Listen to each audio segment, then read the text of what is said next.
अब हम बात करेंगे दोस्तों कि जो वेनस ब्लड कलेक्शन होता है उसका प्रोसीजर क्या होता है, कितने स्टेप में या क्या क्या स्टेप हम फॉलो करते हैं तो वेनस ब्लड कलेक्ट करते हैं या वेन के द्वारा ब्लड कलेक्ट करते हैं। ठीक है, तो हमने ये सारा पॉइंट वाइज लिख लिया है। आप लोग सोच रहे होंगे ये बहुत लेंदी है, लेकिन आपको परेशान होने की ज़रूरत नहीं है। हम बहुत इजी और सिंपल वे में आपको बताएंगे, बस आप ध्यान से इसको समझते जाइए, बहुत ही आसानी से आपको समझ में आ जाएगा। ठीक है, आइए हम बताते हैं कि जो वेनस ब्लड कलेक्शन होता है उसका प्रोसीजर क्या है। ठीक है, पॉइंट वाइज हमने इसको लिख रखा है, आप लोग एक एक पॉइंट हम पढ़ के उसको आपको अच्छे से समझाने वाले हैं। ठीक है, यहाँ पे लिखा है पहला पॉइंट है read and enter the test name on requesting form. जब कोई पेशेंट होता है डॉक्टर के पास जाता है तो डॉक्टर क्या करता है, उसको एक जो फॉर्म होता है, पर्चा होता है, उस पर एडवाइज करता है और उसी पे टेस्ट का नाम लिखा होता है। ठीक है, तो जो पेशेंट होता है जब भी वो टेस्ट करवाने, ब्लड टेस्ट या कोई भी टेस्ट है उसको करवाने आएगा आपके पास में, तो रिक्वेस्टिंग फॉर्म लेकर आएगा, उसमें डॉक्टर सारे टेस्ट मेंशन किए होंगे। तो आप क्या करोगे, आपके पास एक रजिस्टर रहेगा जिसे डाटा, जिसमें आप लोग पूरा डाटा एंट्री करोगे, रजिस्टर में मेंटेन करोगे। तो उसमें पहले क्या करोगे, आपको जो फॉर्म या रिक्वेस्टिंग फॉर्म मिलेगा उसमें देखोगे क्या टेस्ट है, पेशेंट का नाम क्या है, मेल है या फीमेल है, उसकी एज क्या है, सारा चीज़ आप लिखोगे। उसको क्या करोगे, उसको पढ़कर और अपने रजिस्टर में मेंटेन करोगे। पहला पॉइंट जनरली यही होता भी है। ठीक है दोस्तों, नेक्स्ट पॉइंट क्या है, label the vial patient ID, name, age, sex, date and time. आप क्या करोगे, आप दूसरा प्रोसीजर है या दूसरा पॉइंट है ब्लड कलेक्शन का, इसमें आप क्या करना है, आप क्या करोगे कि एक जो वायल होगा, अब आपको ब्लड कलेक्ट करना है तो आप कलेक्ट अगर ब्लड को निकालोगे तो रखोगे कहाँ, तो उसको रखने के लिए वायल्स होती हैं, वायल्स का यूज किया जाता है। वायल्स कैसे कैसे होंगे, जैसे मान लो आपका कोई हेमाटोलॉजिकल टेस्ट है या सीरोलॉजिकल टेस्ट है या बायोकेमिस्ट्री टेस्ट है, उसी के बेस पे आपको वायल्स रखनी होंगी। ठीक है, या शुगर है, कोई डायबिटिक पेशेंट है उसका आपको करना है, तो उसके बेस पे आपको वायल्स रखनी होंगी। वायल्स में लेबल्स क्या करना होगा, उसका लेबल्स में आपको मेनली करना होगा आईडी, उसकी एक आईडी, स्पेशल आईडी होगी पेशेंट के, उसको उसमें डालना है। नेम होना चाहिए, पेशेंट का नाम, एज, उसकी उम्र क्या है, और सेक्स मेल है या फीमेल है, डेट, आप किस डेट को आप सैंपल कलेक्ट कर रहे हो, एंड टाइम भी उसमें मेंशन होनी चाहिए। ठीक है, ये हमारा जो दूसरा पॉइंट हो गया होगा। अब आफ्टर देन इसके बाद आपको क्या करोगे, inform the patient about vein puncture and also to make it. अब क्या करना है, आपको वेन पंक्चर करना है, ब्लड को कलेक्ट करना है, तो आप जो पेशेंट होगा उसको आप बताओगे कि हम आपका ब्लड निकालने वाले हैं। नहीं आपने बोल दिया वहाँ देखिए और ब्लड आप निकाल लिए, ऐसा नहीं करना है। और ऐसा करोगे तो पेशेंट को प्रॉब्लम होगी, आप ब्लड सही से कलेक्ट नहीं कर पाओगे। तो ये सब नहीं करना है, क्या करना है, पेशेंट को इन्फॉर्म कर देना है। ठीक है, अगला जो पॉइंट है हमारा, select the site for blood collection. Select site, site means जिस वेन से आपको ब्लड कलेक्ट करना है वो आप सेलेक्ट कर लोगे। हमने आपको बताया है कि जो मेनली होती हैं क्यूबाइटल फोसा में 3 वेन होती हैं, basilic vein, cephalic vein and median cubital vein या एंटी क्यूबाइटल वेन। ठीक है, तो आपको जिस भी वेन प्रोमिनेंट जो वेन दिख रही है उसी से आपको ब्लड को क्या करना है, कलेक्ट करना है। ठीक है, तो आपको साइट को कंफर्म करने ला है या सिलेक्ट कर लेना है। अगला पॉइंट क्या होगा हमारा, apply tourniquet 2 to 3 inches above the antecubital में फोसा। जो हमारा हाथ होता है, हाथ में जो हमारा ये यहाँ पे देखिए, यहाँ पे जो आपको ये नॉच दिख रहा है इसे बोलते हैं क्यूबाइटल फोसा। तो यहाँ से आपको अगर वेन कलेक्ट करनी है तो इससे 2 से 3 इंच के ऊपर आपको क्या करना है, टर्निक्यूट को बांधना है। ठीक है, जिससे, क्यों टर्निक्यूट को बांधोगे, जिससे जो वेन हो प्रोमिनेंट अच्छे से दिखे, ताकि जब हम इंजेक्शन को या निडल को इंसर्ट करें तो हमारा ब्लड कलेक्शन आसानी से हो जाए। ठीक है, अब हम बात करेंगे, अगला पॉइंट है हमारा, जब हमने टर्निक्यूट बांध लिया या लगा लिया तो अब क्या करना है, now the feel the when with the help of thumb. Thumb means अंगूठा। अब हम क्या करना है, टर्निक्यूट को बांध लिए हैं तो हम वेन को फील करेंगे। कैसे फील करेंगे दोस्तों, ये मान लीजिए हमारा हाथ हो गया तो हम थंब से उसको फील करेंगे। ठीक है, किससे, थंब से, यानी कि अंगूठे से वेन को फील करेंगे, महसूस करेंगे। जब आपको लगे कि हाँ ये वेन है तभी आपको निडल को इंसर्ट करना है। ठीक है, if the when is not seen, क्या होता है, कभी कभी जो वेन होती है वो नहीं दिखती है आपको। ठीक है, या बहुत ज़्यादा हेल्दी होंगे, मोटे होंगे, उनमें आपको वेन, या कोई सीरियस पेशेंट है उसकी वेन क्या होगी आपको कभी कभी नहीं मिलेगी। तो क्या करना है, palpate that area, now clean that area with 70% alcohol, serve in circular manner. ठीक है, अब क्या करना है, आपको पालपेट करना है। कैसे, आपको ऐसे मान लो यहाँ पे है तो ऐसे ऐसे करके, या फिर 2-3 बार हाथ को मोड़ करके एक्सरसाइज करवा के आपको ऐसे पालपेट करोगे तो वेन आपको अच्छे से विजिबल होने लगेगी। जब भी विजिबल होने लगे तो आपको क्या करना है, 70% एल्कोहल से उस एरिया को जहाँ से आपको ब्लड कलेक्ट करना है, मान लो ये आपका क्यूबाइटल फोसा हो गया दोस्तों, ये हमारी वेन जा रही है। ठीक है, तो वेन से हमें, मान लो इस वेन से हमें ब्लड को कलेक्ट करना है। ठीक है, तो वेन का जो पॉइंट आपको, ये पॉइंट मान लो फील हो रहा है या विजिबल हो रहा है, तो आपको करना क्या है, अब आप देखिए 70% एल्कोहल की बात की, स्वैब की बात हमने की है, पिछले वीडियो में भी आपको हमने बताया था। ये देखिए, ये होता है स्वैब, आपको दिख रहा होगा, यहाँ इस साइड में लिखा भी है 70% आइसोप्रोपिल एल्कोहल। ठीक है, तो इसी से आपको क्या करना है, आपको उस एरिया को स्टरलाइज करना है, क्लीन करना है। ठीक है, कैसे करना है, सर्कुलर मैनर। मान लो ये एरिया है आपको, तो इस तरीके से आपको ऐसे एक बार सर्कुलर मैनर में क्लीन करके इसको क्या करना है, हटा देना है। ठीक है, तो ये आपका हो गया स्टरलाइज सर्कुलर मैनर में। सर्कुलर मैनर का मतलब अंदर से बाहर की तरफ ऐसे करके हटा देना, फिर आपको इसको टच नहीं करना। ठीक है, अब हमने एरिया को क्लीन कर लिया। अब क्या करना है, रिलीज एयर फ्रॉम सिरिंज। अब जो हमारे पास सिरिंज होगी दोस्तों, जिस सिरिंज से हमें ब्लड को कलेक्ट करना है, मान लो हमारे पास सिरिंज है हमारे पास, हम आपको दिखा रहे हैं, ये मान लीजिए सिरिंज है। तो सिरिंज में आप करना क्या है, हमें ये जब आप इसको जो पैक रहता है इसको आप ओपन करोगे, इसका रैपर निकालोगे तो ये थोड़ी टाइट रहती है। तो क्या करना है, आपको इसको खींच के, देखिए अभी ये टाइट हो रहा है, तो इसको निकाल के आपको क्या करोगे, थोड़ा इसको ढीला कर लोगे, एयर जो उसमें रहेंगी उसको क्या करना है, फ्री कर लेना है, ताकि जब आप वेन में इंजेक्ट करो या इंसर्ट करो तो आसानी से ब्लड को आप निकाल सको। ठीक है, तो ये आपको क्या करना है, एयर को रिलीज कर देना है सिरिंज से। ठीक है, अब क्या करना है, अगला पॉइंट हमारा क्या है, now insert the needle of syringe. जो सिरिंज का निडल होगा उसे इंसर्ट करोगे। ठीक है, टू द सिलेक्टेड वेन, जिस भी वेन में आपने सेलेक्ट किया है उसको, उसमें क्या करोगे, सिरिंज को, निडल को इंजेक्ट करोगे, इंसर्ट करो। कितने एंगल पे, 15 to 30 एंगल। ठीक है, 15 से 30 एंगल पे, मान लीजिए 15 से 30 डिग्री पे। मान लीजिए ये हमारी वेन है, यहाँ पे आपको सही से नहीं दिख रहा होगा, ये मान लीजिए अगर हम बात करें तो मान लीजिए ये हमारी वेन हो गई है, ये वेन है। ठीक है दोस्तों, तो हमें निडल को इंजेक्ट करना है, तो जो इसके बीच का एंगल, वेन के और निडल के बीच का जो एंगल होना चाहिए वो 15 to 30 एंगल होना चाहिए। ठीक है, अब बात आपको समझ में आनी चाहिए।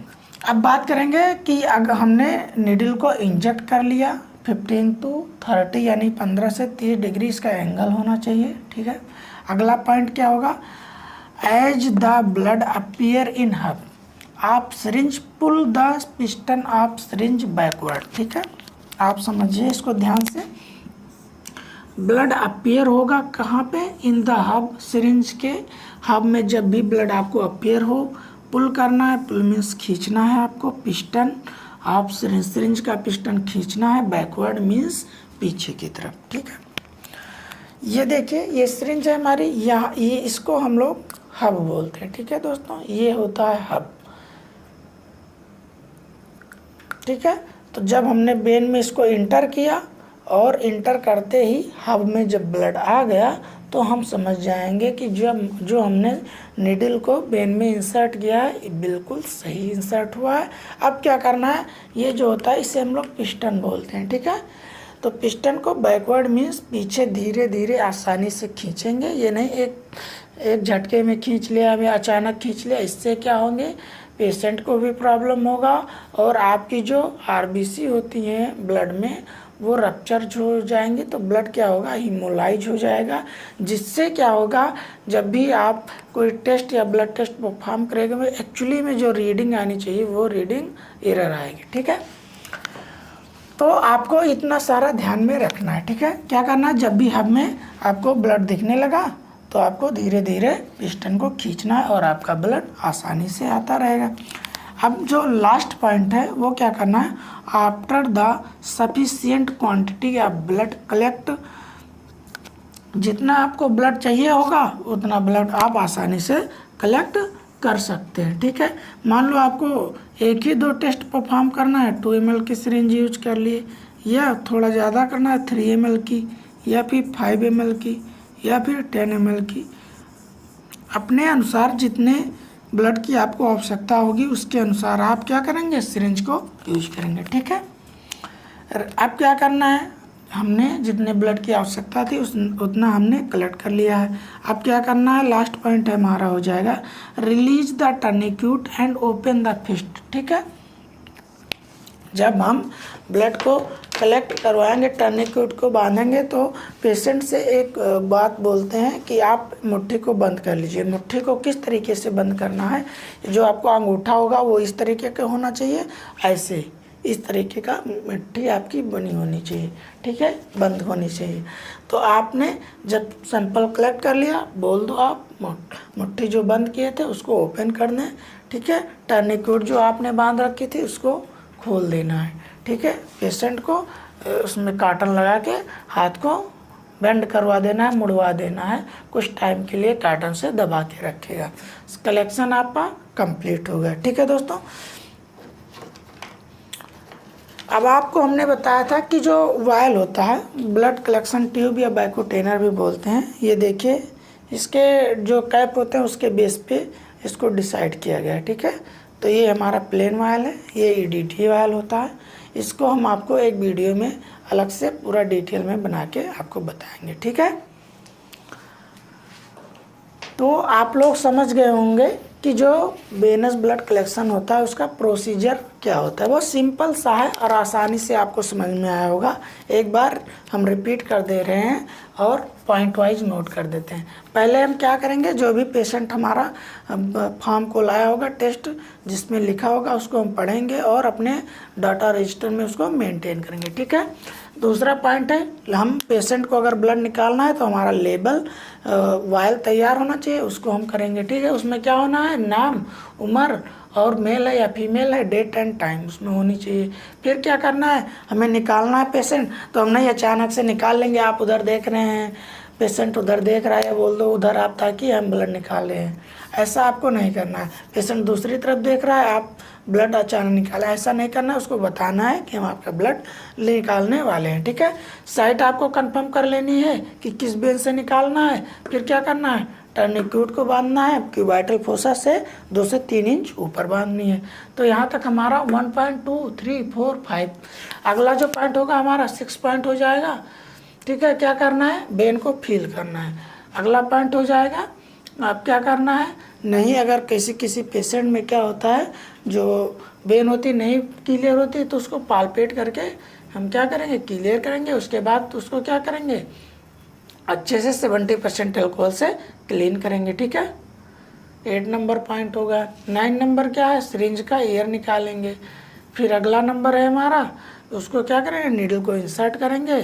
फिर इंसर्ट करने के बाद में जब भी हबम में हमारा ब्लड आ जाएगा, अपीयर होने लगेगा, दिखने लगेगा, तो धीरे धीरे आसानी से खींचेंगे और हमारे सिरिंज में ब्लड आ जाएगा। ठीक है, जब भी हमारे सिरिंज में पूरी तरीके से ब्लड आ जाए तो क्या करना है, हमें टर्निक्यूट ओपन कर देना है और जो हमने मुट्ठी उससे पेशेंट से बंद करवाई थी उसको ओपन करवा देना। इतना ही सारा है। अब आपका ब्लड कलेक्शन पूरा कंप्लीट हो गया। ठीक है दोस्तों, अब हम आपको बता दे रहे हैं, मान लो ये वेन है हमारी। ठीक है,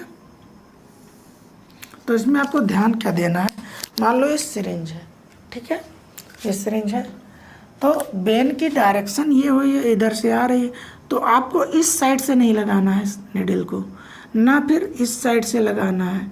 आपको वेन की डायरेक्शन जो है उसी में लगाना है। अगर इधर से लगाओगे तो क्या हो जाएगी, वेन को क्रॉस कर जाएगी, फिर पेशेंट को प्रॉब्लम होगी, बहुत ज़्यादा पेन होगा।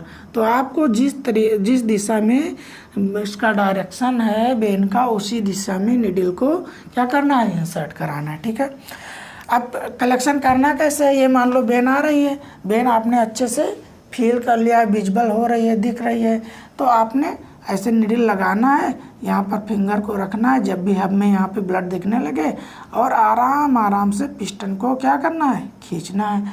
ब्लड आपका सफिशिएंट अमाउंट में आ जाएगा, वहाँ पे पैटर्न लगा के यहाँ पे और निडल को हटा लेना है। ठीक है, यही सिंपल सा प्रोसीजर है। ज़्यादातर वेनस ब्लड कलेक्शन होता है तो ये आपको आसानी से आना चाहिए। ठीक है दोस्तों,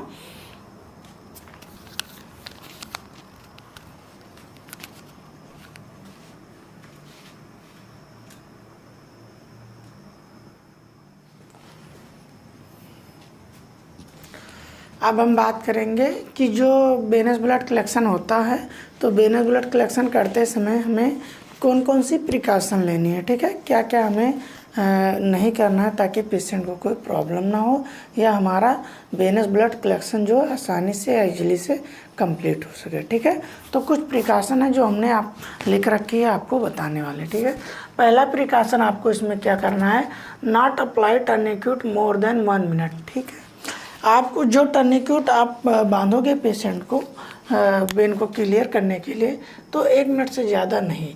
ये नहीं है कि आप क्या करो, टर्निक्यूट बांध के पेशेंट को आपको घूम रहे हो, या आप टर्निक्यूट क्या किए, बांध दिए और जा रहे हो सिरिंज खोज रहे हो, वायल्स खोज रहे हो, ऐसा आपको नहीं करना है। सारी चीज़ें आप इकट्ठा कर लोगे, देन आपको टर्निक्यूट को बांधना है। ठीक है, तो वेनस ब्लड कलेक्शन टाइम में आपको ये प्रिकॉशन ज़रूर लेनी है। अगला है हमारा dry alcohol before when puncture. हम वेन को पंक्चर करते समय या निडल को इंसर्ट करते समय वेन में हमको क्या करना है, जब हमने 70% अल्कोहल से जो एरिया क्लीन करिए तो कुछ सेकंड या कुछ टाइम के लिए आपको उसको ड्राई करने के लिए छोड़ देना, नहीं तुरंत हमने उसको क्लीन किया तुरंत निडल को इंजेक्ट कर दे रहे हैं, तो क्या होगा कि जो हमारा ब्लड निकलेगा उससे हमारी क्या होंगी, रिजल्ट सही नहीं आएंगे, रिजल्ट में एरर होगी। ठीक है, अगला क्या पॉइंट है हमारा, अगला तीसरा पॉइंट है not pull the piston backward forcefully. जब हमारे हब में ब्लड आ जाएगा तो पिस्टन को बहुत तेज़ी से नहीं खींचना है। ठीक है, उसको धीरे धीरे खींचना है, तो बहुत ताकत लगा के उसको बहुत तेज़ी से पिस्टन को नहीं खींचना है। ठीक है, ये हो गया। 4th नंबर हमारा जो प्रिकॉशन है, do not transfer the blood forcefully syringe to vials. जब हम ब्लड को कलेक्ट कर लेंगे, मान लीजिए हमने ब्लड को सिरिंज में ले लिया है, तो सिरिंज में लेने के बाद में ये हमारा मान लीजिए वायल है, देखिए ये वायल है, ये सिरिंज है, तो हमारे सिरिंज में ब्लड को आ गया है, तो करना क्या है, हमको ब्लड इसमें डालना है। ठीक है, तो क्या करेंगे, एक हाथ से इसको खोलेंगे और इसकी जो दीवार है, अब आपको बता ही दें, आप मान लीजिए हमने ब्लड को कलेक्ट किया। ठीक है, ब्लड कलेक्ट कर लिए, ठीक, तो ये जो कैप लगा होता है इसको बाहर निकाल कर रखेंगे। इस सिरिंज ये नीडल लगी हुई होगी, तो नीडल को आपको कैसे लगाना है सिरिंज में, ये आप ध्यानपूर्वक समझिए। मेज पे होगा, तो मेज हम मान लीजिए ये हमारा हाथ है, इस पे हमने कैप, इस पे मेज पे क्या रखी है, कैप रखी हुई है, हमने इसमें ब्लड को कलेक्ट कर लिया है। तो जब हमें अब कैप को लगाना होगा तो मेज पे रखी हुई इसको नीडल को डालेंगे और ऐसे करके इसको क्या करेंगे, लगा देंगे। ठीक है, अब क्या करनी है, यहाँ पे हम पकड़ेंगे और इसको ओपन कर देंगे। ओपन करने के बाद क्या करना है, अब हमें सिरिंज से जो वायल में ट्रांसफ़र करनी है अगर हमें ब्लड को, तो हम क्या करेंगे, इसको एक हाथ से ओपन करेंगे। ठीक है, ओपन करने के बाद में इसमें ब्लड रहेगा और इसको वायल के दीवार की सहायता से धीरे धीरे इसको हम पुश करेंगे और आराम से ब्लड हमारा वायल में रख जाएगा। ठीक है, तो ट्रांसफ़र करते समय हमें बहुत तेज़ी से नहीं कि एक ही बार में ऐसे करके उसमें डालना है, आराम से। ठीक है, धीरे धीरे। अगला जो हमारा नेक्स्ट पॉइंट है, do not vigorously shake the vials. जब हमारे वायल्स में ब्लड आ गया है तो नहीं हम लेकर ऐसे ऐसे इसको मिक्स कर रहे हैं, आसानी से उसको धीरे धीरे मिक्स करना है। ठीक है, बहुत तेज़ी से इसको मिक्स नहीं करना है, नहीं आरबीसी जो रप्चर जो हो जाएंगी तो सैंपल हमारा हीमोलाइज हो जाएगा। ठीक है, ये इतनी प्रिकॉशन लेनी है, तो प्रिकॉशन आपको समझ में आया होगा। अब हम बात करेंगे कि जब हम ब्लड कलेक्ट करते हैं तो ऐसा तो होता नहीं है कि सारे पेशेंट जो हैं उनका ब्लड आसानी से कलेक्ट हो जाए। तो अगर आसानी से नहीं कलेक्ट होता है तो उसमें प्रॉब्लम जो होती है उनको हम एक टर्म देते हैं जिसे हम लोग कॉम्प्लिकेशन कहते हैं। ठीक है, तो वेनस ब्लड कलेक्शन करते समय जो जो हमें कॉम्प्लिकेशन होती हैं उनको हमने यहाँ पे लिख रखा है। ठीक है, क्या होता है, किसी किसी पेशेंट में रेडनेस आ जाती है। रेडनेस क्या होता है, जहाँ से सैंपल हम जिस साइड से कलेक्ट किए हैं वहाँ पे लाल लाल का रंग का धब्बा बन जाएगा, स्पॉट बन जाएगा, उसको रेडनेस बोलते हैं। ठीक है, या इडमा बन जाएगी। कभी कभी क्या हो, थोड़ी स्वेलिंग आ जाएगी तो इसको आप लोग स्वेलिंग का नाम भी दे सकते हो या इडमा बोलते हैं। ठीक है, कोई कोई पेशेंट है हमने ब्लड निकाल रखा है और उसकी ब्लीडिंग होती जा रही है, काफ़ी देर तक उसकी ब्लीडिंग नहीं रुक रही है। जनरली क्या 2 से 4 मिनट, 5 मिनट या 3 मिनट में उसकी ब्लीडिंग स्टॉप हो जाती है, लेकिन किसी किसी में ब्लीडिंग नहीं स्टॉप, तो ये कॉम्प्लिकेशन हो सकता है। किसी को आपने सिरिंज इंजेक्ट किया है या निडल लगाया है, उसको बहुत ज़्यादा दर्द हो रहा है, क्या होगा, किसी किसी को हिमेटोमा हो जाता है। हिमेटोमा क्या होता है, वहाँ जहाँ से आप ब्लड निकालें वहाँ पर ब्लड इकट्ठा हो जाएगा, पर्पल कलर का, रेड कलर का उसको दिखने लगेगा। ठीक है, that is called haematoma. Designs या फिर फेंटिंग बोलते हैं। किसी किसी पेशेंट को आपने ब्लड निकाल लिया, उसको ऐसा महसूस हो रहा है कि उनमें चक्कर आ जाएगा। ठीक है, तो ये सारी ब्लड कलेक्शन करते समय या वेनस ब्लड कलेक्शन करते समय क्या होता है, कॉम्प्लिकेशन होती हैं। तो हमने आपको बताया कि वेनस ब्लड कलेक्शन करते समय कौन सी प्रिकॉशन लेनी है और क्या कॉम्प्लिकेशन होता है। ठीक है दोस्तों, तो आज के वीडियो में हमने वेनस ब्लड के बारे में बताने का प्रयास किया है। अगर आपको कोई कन्फ्यूजन है या कहीं पे कोई आपको डाउट हो रहा है तो प्लीज़ कमेंट बॉक्स में कमेंट करके पूछ सकते हैं। मिलते हैं फिर नेक्स्ट वीडियो में, तब तक के लिए थैंक यू दोस्तों।